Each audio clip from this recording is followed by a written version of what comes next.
the Etruscans emerged as a formidable civilization that held sway over northern and central Italy, establishing dominance through the wealth generated by expansive mining operations. This prosperity facilitated the establishment of a trade monopoly within their sphere of influence, granting them economic superiority over neighboring regions. As their influence expanded, the Etruscans employed a combination of bribery and coercion to subjugate weaker nations, further enlarging their dominion from the Tuscany coast to the Apennine Mountains. The arrival of the Greeks in Italy marked a turning point for the Etruscans. Prior to the Greek influence, Etruscan warfare relied heavily on close combat, but the Greeks introduced advanced tactics, such as phalanxes and projectile weapons. To counter this, the Etruscans adapted, adopting Greek tactics and weaponry, including spears and phalanx formations. This strategic shift allowed the Etruscans to compete effectively with the Greeks and maintain regional dominance. Yet challenges persisted. The Etruscans engaged in prolonged conflicts with the Syracusans and Massilians. Simultaneously, the Italian tribes, such as the Umbrians and Latins, engaged in raiding and skirmishing tactics against both the Etruscans and Greeks, compelling both powers to adjust their military strategies. Facing constant threats, the Etruscans, much like the Greeks, had to evolve their military tactics. The traditional reliance on the phalanx proved ineffective against the agile skirmishers of the Italian tribes. Consequently, the Etruscans lightened their hoplites, incorporated more cavalry and light infantry, and developed mobile defensive strategies, including fortified cities and walls.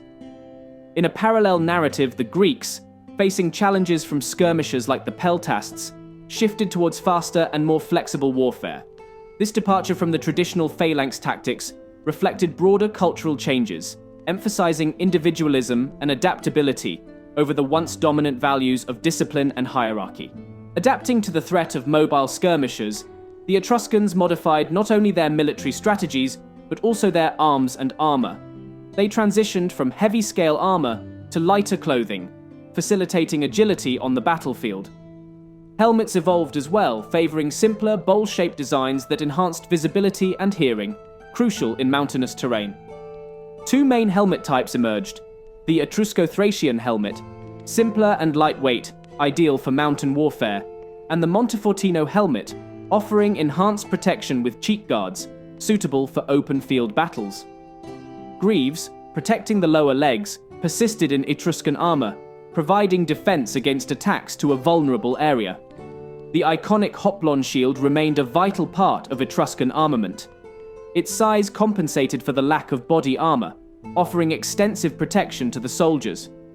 Used in formation, the Hoplon became a formidable tool for pushing back enemies and controlling the battlefield. The Etruscans continued to use the dory spear, complemented by the incorporation of javelins for increased mobility and hit-and-run tactics. Their swords, transitioning from longer Greek style to shorter xiphos, and eventually knives, reflected the need for versatility and agility in mountain warfare. Etruscan hoplites, trained in phalanx formations, showcased adaptability by employing skirmish warfare in challenging terrains. Mobility in smaller groups allowed them to navigate mountainous regions effectively, utilizing hit-and-run tactics to counter adversaries. Their distinctive bowl-shaped helmets, providing superior visibility, played a crucial role in skirmish warfare, ensuring quick reactions in unpredictable environments.